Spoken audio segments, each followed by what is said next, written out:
थोड़ा पीछे ले लो।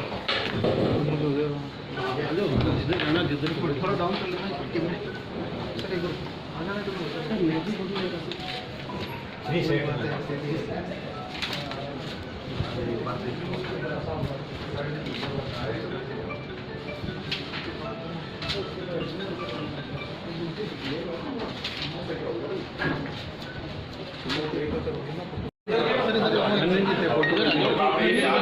मीडियम में कर रहे पाँच लोग ही हैं बाकी सारे बाहर साहब राम राम अग्रवाल आएगा मेरे पास आपको बात नहीं है सर बैठे तो उससे चल रहे हैं पूरा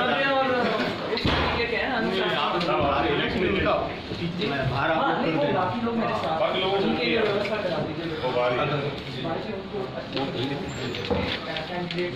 भैया को सब कुछ थोड़ा पीछे ले लो।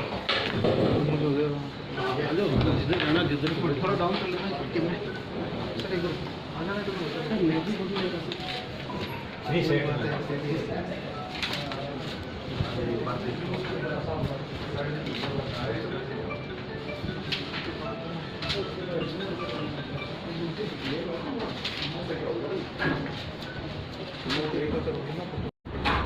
ये कॉपी है ये इस वाला लगाओ। हाँ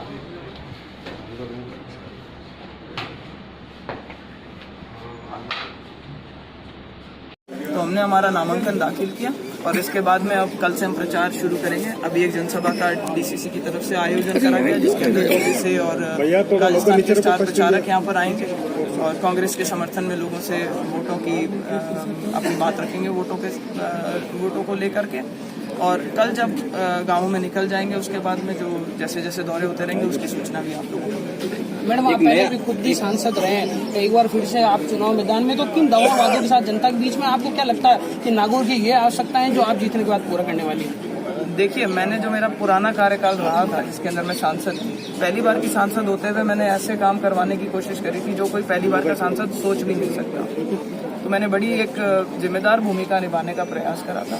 उस प्रयास के अंदर मेरे को भारी सफलता भी हासिल हुई थी, लेकिन काम अभी भी बहुत है और मेरी कोशिश रहेगी कि अगर नागौर की जनता ने मुझे मौका दिया तो मैं उन्हीं कामों को आगे बढ़ा सकूँ। रही बात मेरे कुछ घोषणा करने की, तो क्योंकि चुनाव का टाइम है, उस टाइम पर ये चीज़ बोलना ठीक नहीं होगा। जो कांग्रेस का घोषणा पत्र है उसको हम लेकर के आगे चलेंगे और जो मेरे दिमाग के अंदर जो चीज़ आधे हुए हुए काम है उनको पूरा करवाने की पूरी कोशिश करेंगे।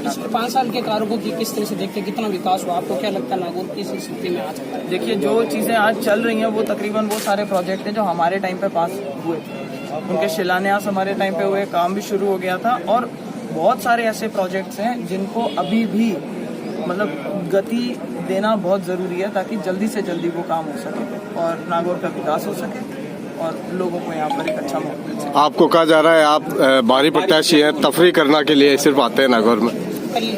जो इंसान एक बार तीसरी बार चुनाव लड़ रहा है और एक राष्ट्रीय पार्टी से एक जगह का टिकट लेकर के आ रहा है, मुझे नहीं लगता कि इस सवाल का जवाब देना यहाँ पर कोई कारण बनेगा कि मतलब इस तरीके की कोई बात होगी।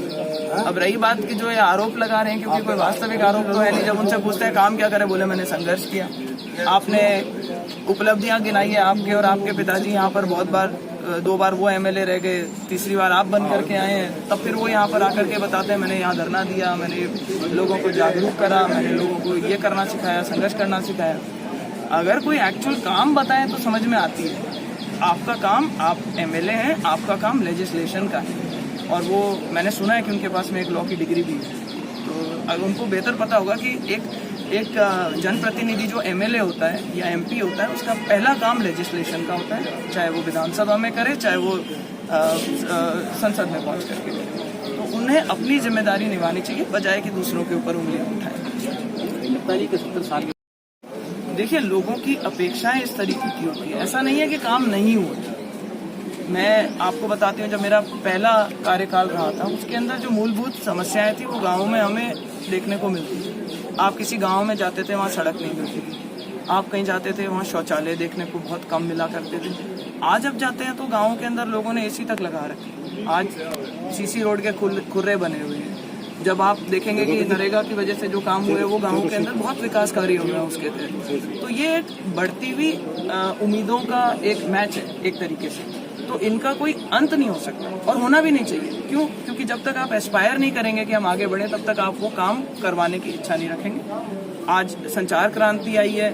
मैं जब पहले चुनाव के अंदर आई थी तो ढूंढे से किसी के पास कैमरा नहीं मिलता था। आज जितने आप जाएंगे युवाओं के पास में, बड़े बुजुर्गों के पास में, जहाँ कहीं भी जाएंगे आप मोबाइल देखते हैं, कैमरा दिख जाता है, लाइव कवरेजेस हो रहे होते हैं। तो ये एक कॉन्स्टेंटली चेंज होता हुआ एक डायनामिक सा वातावरण है, जिसके अनुरूप हम लोगों को अपनी स्ट्रैटेजी चेंज करनी पड़ेगी।